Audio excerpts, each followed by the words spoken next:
Hello everyone, एक बार फिर से आपका स्वागत है मेरे यूट्यूब चैनल पे डॉक्टर आकाश फिटनेस। और मैं हूं आपका दोस्त डॉक्टर आकाश। तो जैसे कि आप पापा को देख रहे हैं साथ में हैं, इसका मतलब कि आज हेल्थ के रिलेटेड ही कोई वीडियो होगी। तो आज की जो वीडियो है वो चेस्ट पेन्स के ऊपर है, चेस्ट पेन और उनके कॉजेज़। क्योंकि मैंने बड़े प्लेटफॉर्म पे देखा भी है लोगों को कि लोगों को बहुत कन्फ्यूजन रहता है और हर किसी को लगता है कि चेस्ट पेन जो है उसका एक ही कॉज है कि आपको हार्ट अटैक हो गया। तो इसलिए मैंने पापा को बोला, पापा आप थोड़ा ब्रीफली लोगों को बताओ कि चेस्ट पेन के क्या क्या कॉजेज़ हैं फ्रॉम लाइफ थ्रेटनिंग टू जो नॉर्मल कॉजेज़ होते हैं। तो पापा ने आज हामी भरी हमारे साथ। तो आज पापा आपको बताएंगे कि क्या क्या कॉजेज़ हो सकते हैं चेस्ट पेन के। तो पापा वेलकम आपका आज वीडियो में। तो प्लीज़ आप लोगों को थोड़ा एनलाइटन करो कि चेस्ट पेन के क्या क्या कॉजेज़ हो सकते हैं। चेस्ट पेन के काजेज जो हैं इनको मैं डिवाइड करूंगा 2 ग्रुप्स में। एक कार्डिक और दूसरे नॉन कार्डिक। कार्डिक जो हैं काजेज, मोस्ट इम्पॉर्टेंट काज जो है वो है एक्यूट एमआई।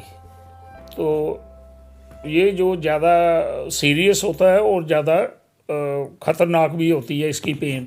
इस एक्यूट एमआई में क्या होता है कि पेन जो है वो चेस्ट में रेट्रोस्टर्नल डिस्कम्फर्ट होता है। ऐसे लगता है जैसे प्रेशर चेस्ट में पड़ गया है, और उसके साथ स्वेटिंग, नाजिया, बाउंटिंग, ये सारी चीज़ें होती हैं। और पेन जो है वो सिर्फ चेस्ट या रेट्रोस्टर्नल डिस्कम्फर्ट के अलावा बाजू में भी हो सकती है, नेक में भी हो सकती है। इसके अलावा जो कार्डिक काजेज हैं जैसे अंजाइना है, उसके बाद पेरिकार्डाइटिस है, तो ये सारे काज जो हैं कार्डिक काजेज में आते हैं। जैसे आपने एंजाइना बोला, एंजाइना और एमआई में क्या डिफरेंस है अगर आप एंजाइना एक ऐसी पेन होती है जो कि एक्सर्शन के साथ दर्द होती है, और जब हम रेस्ट लेते हैं तो उसमें फ़र्क पड़ जाता है, आराम आ जाता है, तो इसको हम एंजाइना बोलते हैं। ये 2-3 किस्म की, अनस्टेबल, स्टेबल एंजाइना। तो डिपेंड्स करता है। इनिशियली जब ब्लड सप्लाई जो हार्ट की है कंप्रोमाइज़ होती है तो ये सिम्टम आने शुरू होते हैं। तो इनिशियली हम इसको एंजाइना बोलते हैं।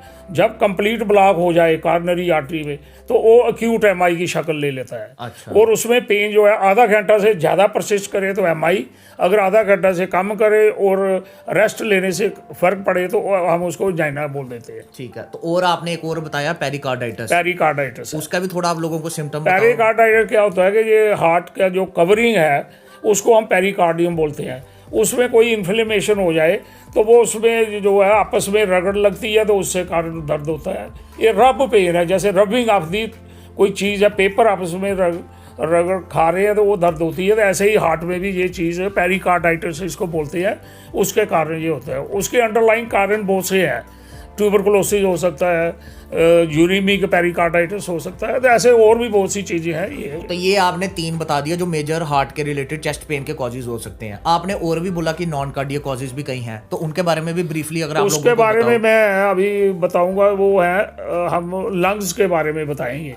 लंग्स जो है उसमें एक होता है प्लूराइटिस। जैसे मैंने हार्ट के कवरिंग की बात की, ऐसे लंग का कवरिंग भी होता है, तो उसको प्लूरा बोलते हैं। तो उसमें जब इन्फ्लेमेशन होती है तो उसको प्लूराइटिस बोल देते हैं। तो उसके कारण भी जो पेन है वो होती है। वो भी पेन जो है वो स्ट्रेचिंग पेन होती है, खांसने से बढ़ती है, लंबा सांस लेने से बढ़ती है, स्नीजिंग से बढ़ती है, तो उसको हम प्लूराइटिस बोल देते हैं। उसके अलावा नमूनिया, जैसे कि नमूनिया है, कंसोलिडेशन है, वो लंग में जो इन्फेक्शन हो जाता है तो उसके कारण भी दर्द हो जाती है। उसके अलावा लंग्स में जैसे पल्मोनरी एम्बोलिज्म है, पल्मोनरी इन्फॉक्ट है, ये है। और एक और इमरजेंसी बड़ी लंग्स में देखी जाती है, वो है नीमोथोरेक्स। जब नीमोथोरेक्स होता है उसमें भी चेस्ट में सीवियर पेन होती है, सांस चढ़ता है, ब्रेथलेसनेस होती है। तो ये सारी चीज़ें जो हैं, चेस्ट जब भी पेन होगी उसके साथ एसोसिएटेड ब्रेथलेसनेस, कफ, ये सिम्टम भी होंगे। ओके। तो ये आपने नॉन कार्डियक में लंग्स के रिगार्डिंग भी बता दिया। अब और क्या नॉन कार्डियक कॉजेज हैं जो कि कॉमन है चेस्ट को जो पेन में जो हम देखते हैं? और ज़्यादा जो है, जैसे कि मैं आपको बताऊंगा कि अभी चेस्ट में और एक आर्गन है जैसे फुट पाइप है। तो फुट पाइप के रिलेटेड एक कंडीशन है जिसको हम गर्ड बोलते हैं, गैस्ट्रोइसोफेजियल रिफ्लेक्स। ये भी एक ऐसी कंडीशन है जिसमें पेशेंट जो है वो एक्यूट पेन चेस्ट करके आ सकता है। लेकिन क्योंकि ये पेन जो है ये उसमें ऐसा होता है कि एसिडिटी की प्रॉब्लम है, रिफ्लेक्स है, एसिड जो है वो ऊपर की तरफ जाता है फूड पाइप में और उस वहाँ अल्सरेशन हो जाती है, उसके कारण उसको दर्द होती है। लेकिन ये जो गर्ड की पेन है ये एंटासिड लेने से, H2 रिसेप्टर एंटागोनिस्ट देने से उसमें आराम आता है। ठीक है। लेकिन जो MI की पेन है उसमें ये चीज़ करने से आराम नहीं आएगा। अच्छा, और जो आपने जैसे बताया गर्ड है, और भी इसोफेजाइटिस वगैरह कोई और भी कॉजेज हैं? और भी काजेज हैं, जैसे कि अभी स्केल्टल है, मसल है, तो उसके कारण जैसे कि कॉस्टोकॉन्ड्राइटिस वो एक कारण हो सकता है चेस्ट पेन का।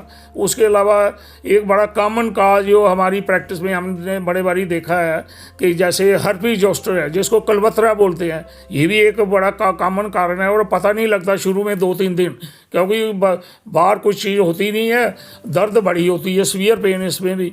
लेकिन जब रप्शन निकलती हैं तो फिर आसानी से डायग्नोज हो जाता है भाई ये तो हर्पी जोस्टर है। ठीक है। तो ये नॉन कार्डियक कॉजेज में ये चीज़ें आती हैं। तो ये तो आपने जैसे ब्रीफली बता दिया कि कार्डियक नॉन कार्डियक कॉजेज हैं, कुछ इसमें सीरियस होते हैं जो कि लाइफ थ्रेटनिंग हो सकते हैं, और कुछ जो हैं उनमें इतनी कोई इमरजेंसी वगैरह नहीं होती है। मैं पर एक चीज़ और पूछूंगा जो मैंने भी अपने देखा है कि लोगों को बड़ी इसमें प्रॉब्लम या डिस्टिंग्विश करने में होती है, जो कि हम कॉमन देखते हैं गैस्ट्राइटिस की पेन और MI की पेन के बीच में, क्योंकि इन दोनों के सिम्टम्स बहुत ज़्यादा ओवरलैप करते हैं और बहुत लोगों को ये नहीं पता चलता कि उनको गैस्ट्राइटिस है या MI हो रहा है। तो आप थोड़ा बहुत अगर इनके बीच में कोई डिस्टिंग्विश बताओ कि भाई MI की पेन ऐसी है तो गैस्ट्राइटिस की ऐसी है। जो MI की पेन है वो मैंने आपको बताया कि एक तो बड़ी सीवियर पेन होती है और रेट्रोस्टर्नल डिस्कम्फर्ट होता है, और इसमें ऐसा लगता है जैसे चेस्ट में अंदर प्रेशर पड़ गया है बड़ा, तो और ऐसे लगता है जैसे इम्पेंडिंग डेथ, बंदा मर रहा है। ये जो पेन है ये हो गई MI की पेन, साथ में एसोसिएटेड नाजिया, वॉमिटिंग, स्वेटिंग, ये सारी चीज़ें हो सकती हैं। और जो गर्ड की पेन है वो भी पेन तो होती है पर उस लेवल की सीवियरिटी नहीं होती है जो MI की है, और इसमें जो है एंटासिड लेने से, लिक्विड कोई जो म्यूकेन जेल है वो लेने से, कोल्ड मिल्क लेने से तो रिलीफ मिलता है। Whereas in case of MI उसमें ये चीज़ें इतना असर नहीं करती हैं। और कोई एसोसिएटेड चीज़ जिससे कि कोई मतलब वो पेन बढ़ेगी या कम होएगी और इसमें कोई फ़र्क नहीं हो? जैसे एक्सर्शन है तो एक्सर्शन से जो MI की पेन है वो बढ़ती है, जो गर्ड की पेन है उसमें एक्सर्शन का कोई खास इफेक्ट नहीं होता है। अच्छा, तो ठीक है, ये आपने कुछ पॉइंटर्स लोगों को दिए डिस्टिंग्विश वाले कि आपको अगर। और दूसरा एक चीज़ मैं और बताऊंगा, जो MI की पेन है वो एक एज को देखा है, यंग एज में MI हम इतना ज़्यादा नहीं देखते मगर रूल आउट भी नहीं कर सकते। लेकिन दूसरा है साथ में associated problems like risk factor जिसको बोलते हैं, जैसे कि कोई जिसको हाइपरटेंशन है, डायबिटीज़ है, ओबेसिटी है, स्मोकिंग, अल्कोहल, ये जो चीज़ें हैं अगर ये भी अंडरलाइंग हैं उसमें तो चांसेस ऑफ MI ज़्यादा बन जाते हैं। तो हमें MI की तरफ ज़्यादा सोचना है, ज़्यादा उस तरफ गर्ड की तरफ ज़्यादा नहीं देखना है। अच्छा, मैं एक और पूछूंगा आपसे, बड़ा आजकल मोस्ट कॉमन है ये साइकोजेनिक कॉजेज भी कुछ होते हैं चेस्ट पेन के, जो आप थोड़ा उन पर रोशनी डालो। साइकोजेनिक कॉजेज भी हैं, वो बड़ा इम्पॉर्टेंट है आजकल यंग एज में। जो यंग लोग बच्चे हैं जैसे स्कूल कॉलेज गोइंग, उनमें ये प्रॉब्लम बड़ी देखी गई है जिसको बोलते हैं कार्डियक न्यूरोसिस। तो ये जो साइकोजेनिक, एंजाइटी, स्ट्रेस, ये जो लोग सुनते रहते हैं टीवी पे या अपने मोबाइल पे या गूगल पे या, तो वो दिमाग में उनके बैठ जाती है चीज़। तो कभी उनको ऐसे कोई हो एसिडिटी की प्रॉब्लम या थोड़ा ऐसे, तो वो समझते हैं हार्ट की प्रॉब्लम हो गई है।